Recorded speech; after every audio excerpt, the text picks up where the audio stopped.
still not over it. still sulking, still feel incredibly sad every time I come up here, but yeah, there's still the fireman that came still saying he thinks it's accidental, something's caused it. We were wondering actually whether someone's been sleeping in here, because we found empty bottles of beer and things like that around the allotment in random places. So we're wondering if maybe someone was sleeping in here, maybe they had a cigarette, dropped it on the floor and it was accidental. But it's one of those things, I think I've got to get over it. We're never going to know exactly what caused it or who caused it or what happened, so I got to get over it really.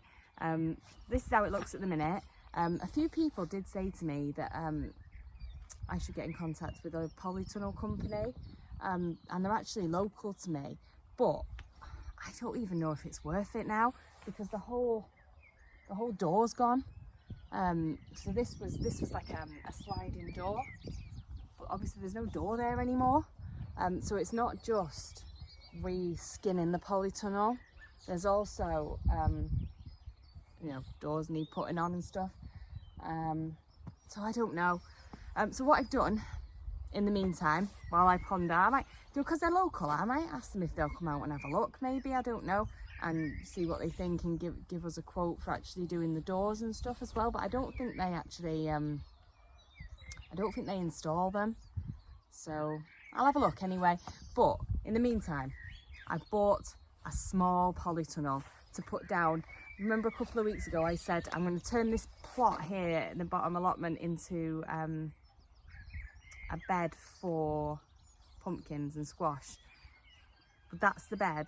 We just so happened somebody up here had a rotavator and they said, oh, do you want to borrow this? So we said yeah, and we rotavated that whole square. So I am going to put a polytunnel on there. We're going to go and do it in a minute, and it's only a small one. But what I'm going to do is I'm going to put a polytunnel on there, and it's quite grassy and weedy even though it's rotavated. So I'm going to cover it with cardboard, and then I'm going to empty these beds here of the soil that I put in just a couple of months ago. I'm gonna empty those, and I'm gonna put it in on top of the cardboard down there. So I'm gonna make it I'm not building proper beds in it. I'll deal with that over the winter. But for now, just a random cockerel just appeared in here. I don't know where he's come from. He's just walking on the fence. Anyway, sorry. Yeah, so I'm going to wheelbarrow all that down there, dump it all in there, and just make sort of like a row on one side and a row on the other side.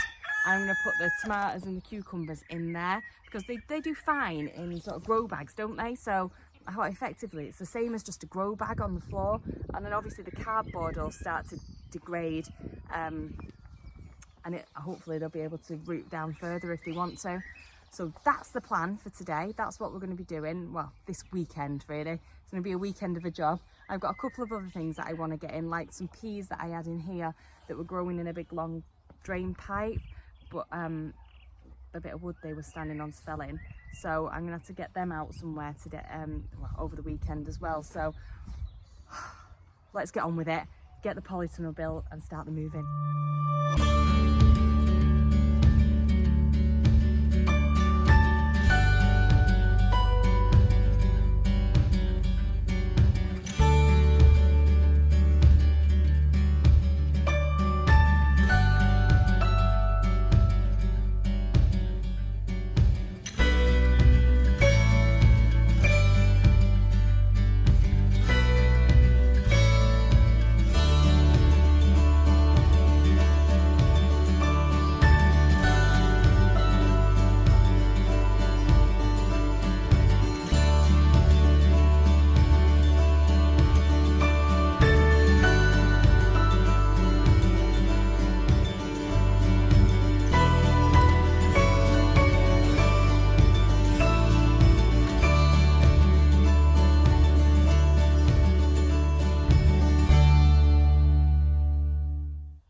So this is where I'm going to put the peas in.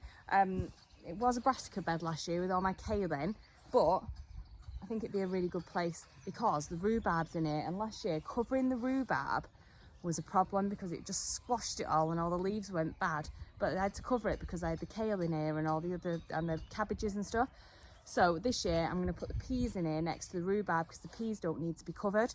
So that's the plan. I have left one kale plant in here because I want the seeds from it. So it's gone to seed now, but I have to wait for obviously the seed pods to develop it before I can take the seed. But it's a really good kale because it did really, really well in that, you know, that frost we had in December that lasted for, you know, it was about -7 for about a week. That kale survived. So that kale has got really good genetics. So I want the seeds from that kale. I've got rid of all these mates, but I'm gonna keep that one because hopefully that'll be a really good one to carry on down the line and to keep growing. So that's that one. So I'm gonna put the canes in now and then go and get the peas that survived the fire over at the polytunnel. We'll put them in and hopefully we'll do it before the rain comes because it's just starting to rain now, because you know it does every time I want to film a video, it rains. So let's get the canes in. 1, 2, 3, 4. Right, so I'm thinking we'll do 5 because then I can put 1 on either side, so that's 2, 4, 6, that's 10 peas in. Still got some bean on here from last year. Right, so we'll go into the corner, I think, for some space saving. 1, 2, 3, 4, 5, 10. I think that'll be probably all right for there. Oh no!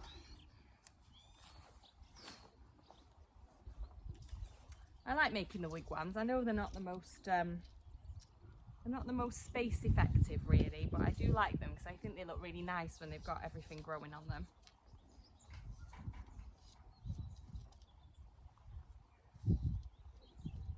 Right.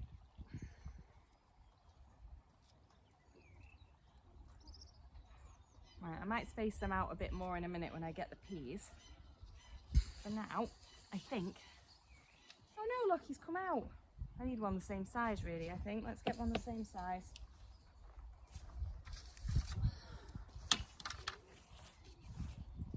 That one's better. I'll put him in there, I think.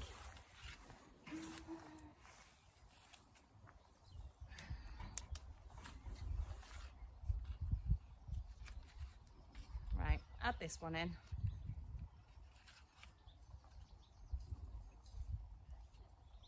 Hopefully it'll hold because it does get quite windy on this allotment as well.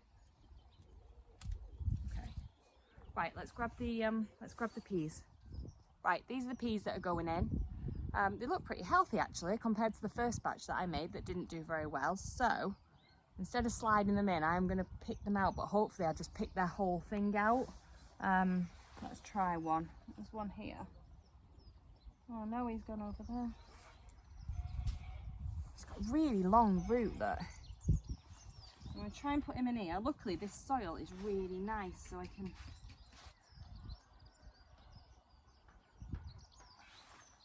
put him in a bit. Gosh, their roots have gone crazy in here. They're all tied together. There's one. Wow, they've got such good roots. Look at that. Although I know that they don't like being disturbed really, do they, peas? Never mind.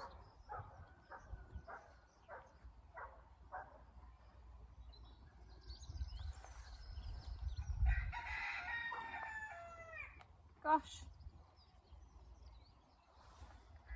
I think I might have just broke that one's root.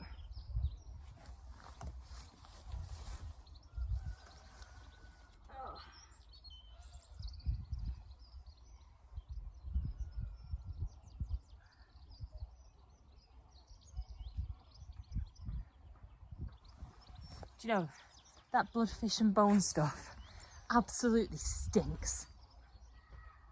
It's one of the worst smells. Obviously it's bloodfish and bone, but it just stinks. Right, let's go for these 3 and see if I can wiggle them apart. Look.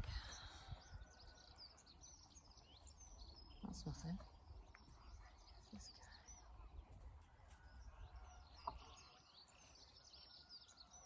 two together there. There we go. So big.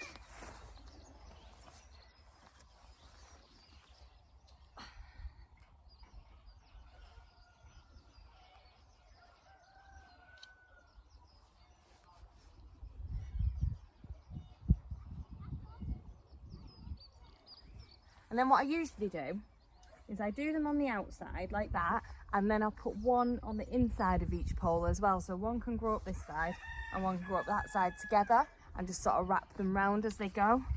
I usually find that that gives them the best sort of chance. Because if one goes, then at least I've got the one on the other side. Do you ever feel like the birds are watching you?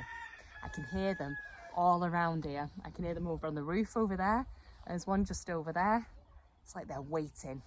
As soon as I move away from here, they're going to be over here. But so far, I've never had a bird eat my peas.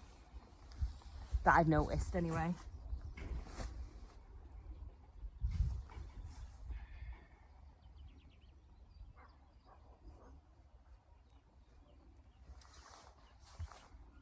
Wondering is I might go and get my I've got some calendula coming along as well, and the weather doesn't look too bad, and usually they do stand like a light frost, they'll be all right. So I might just plant a few calendula along the edge of the bed as well. I think I might nip down and get them. I think that'd be quite nice for having them coming up as well next to the peas. And yeah, it'll attract some bees and stuff as well over, won't it? Yeah, I'll go and get them. The calendula. So I'm going to put some of that down this end, but I also found this spinach. I put some in some places, but it's going to go over in there, and I haven't planted it into other pots yet, so I might put a few of these in as well. I'm sure it's just making a feast for the slugs tonight, and just to add a bit more slug food. Some pak choi as well. These are absolutely massive, and they're probably going to go to seed, I would imagine, but I might get a couple of them to grow and not get too eaten, I think. So I might just put a few of them round here as well, because obviously they'll be quite a quick crop, these, hopefully. They'll get big fast enough. So let's put some of these in, and then we'll be done. Right. So let's do some pak choi around the edge. I'll be careful with my trays now as well. I lost lots of my little trays in the fire, so, which is a shame. Means I don't have as many now, but it might encourage me actually to do a bit more direct sowing instead of this way, because I think this way I'm a bit wimpy really, because whenever I direct sow I forget to come and thin them down, and I end up with just loads of stuff and it doesn't grow, or it just don't grow at all when I direct sow it. So I've sort of started going this way a lot more, with sowing them all together and then splitting them into these type pots. But it's a lot more, obviously it's a lot more expensive because I have to use all the compost and stuff to do it this way, but it's just, it feels safer to me right now. So that's the way I've been doing it, but I do need to get a bit more confident with direct sowing, I think. I've actually got some salsify that I've never grown before, but I thought, well, it's nice and something a bit different, so I might try direct sowing that as well, because I think that's one of those ones that doesn't like to have its roots messed about with either, so it might be a good one to get in.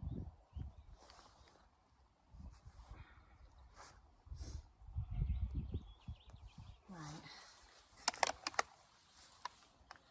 So let's put the pak choi sort of around. I might even put one in the middle actually for now. Might as well just lead the slugs there, haven't I? This way, slugs, for your dinner.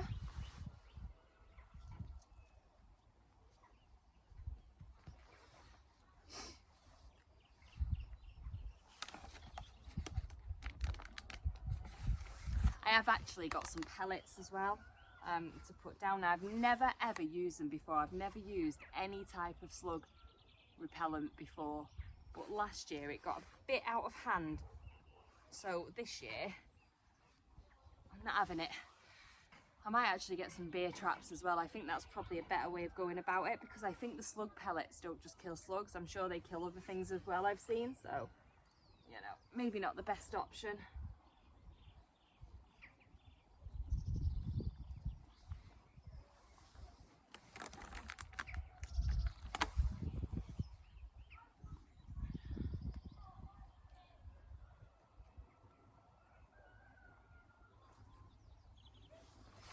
Right,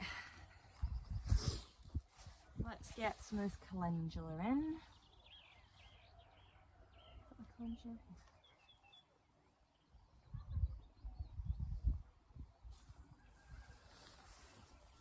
I do have to say, I think calendula is one of my absolute favourite things to grow on the allotment. I think I've told you before anyway, but it's just so beautiful, so pretty, and it just lasts. So I put these in and they'll still be going in sort of October, November, as long as we don't get any really horrible frosts or anything in October and November. Last year until December, when the week-long -7 came, I had calendula flowers was still going. And you know, for the amount of seed it gives you and everything, it's definitely one of my favourites. And it's fuss free. All I have to do is just take the seed heads off, and that's it. So the aim this year is to get much more of it, I think, as much as I can going. I've still got some hanging up drying in my house actually that I need to do something with to make into an oil.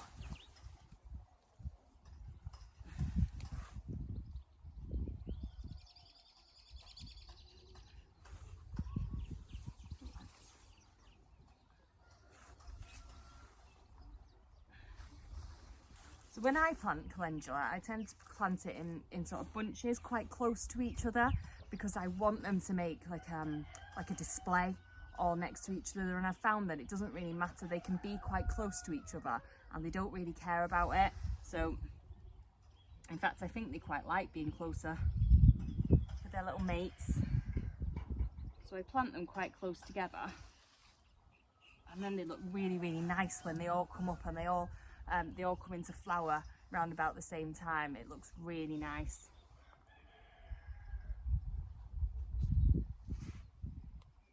And obviously, like I said before, it's super good for attracting the pollinators as well. I'd rather they come to my calendula than the Japanese balm. I've seen so much of that now at the moment, you know. It's everywhere, it's coming up so quick. It gets to the point where you just can't stop it. I know it is good for the pollinators, but it does really take over. It gets a bit out of hand. If you remember my video last summer, it does really get out of hand.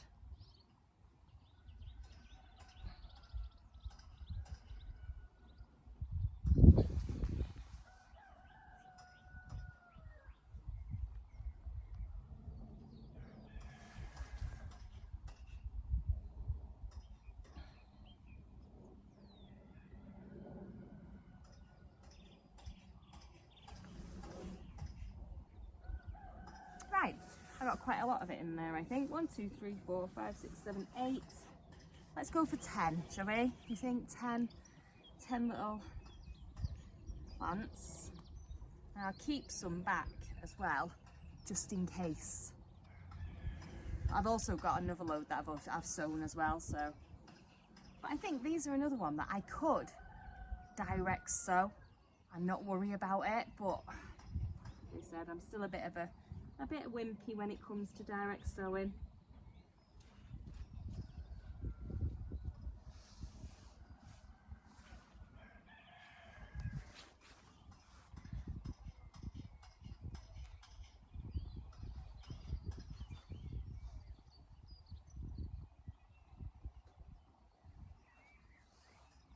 Right. So I've got 10 of them in there. I might go for another. Did not dig this grass out very well at all. Just covered it with mud, I think. Right, let's go for another pak choi here.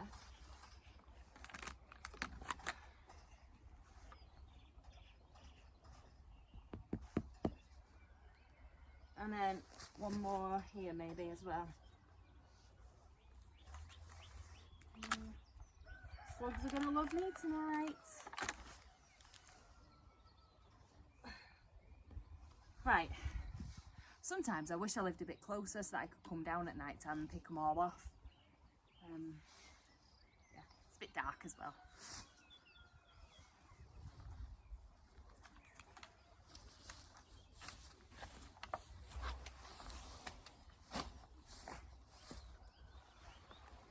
Right, so done it.